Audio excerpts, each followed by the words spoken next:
त अनवर पीज़ा जो मेलो बलड़ेजी में थिए थो ऐं बलड़ेजी जा माण्हू इनखे ऑन कनि था ऐं हीउ आवाज़ु जेको सोशल मीडिया जे ज़रिए वञे थो सॼी दुनिया ताईं वञे थो। ऐं वॾी ॻाल्हि इहा आहे त मां जस ॾियां थो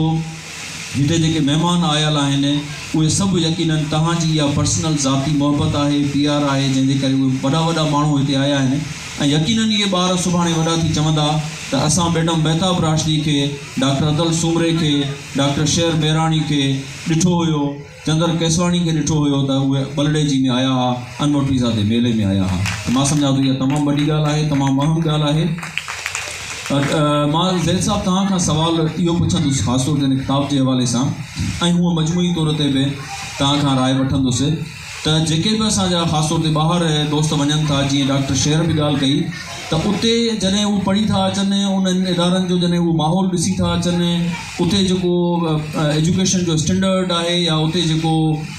करिकुलम आहे, उहे सभु शयूं जॾहिं खणी थियूं अचनि हिते, ऐं जॾहिं असां रिलेट था कयूं या कंपेयर था कयूं त असांखे कहिड़ा फ़र्क़ु नज़र अचनि था, या उन तनाज़ुर में असां कीअं हिते बहितरी आणे सघूं था पंहिंजे इदारनि में, या इन हवाले सां कुझु तव्हां जेको आहे सजेशन्स हिन में बि ॾिनियूं आहिनि। ऐं तव्हां खां चाहींदासीं त हिते बि ॿुधूं त असां पंहिंजे इदारनि में उन्हनि शयुनि खे कीअं तब्दील करे सघूं था, बहितरी कीअं आणे सघूं था हिन हवाले सां।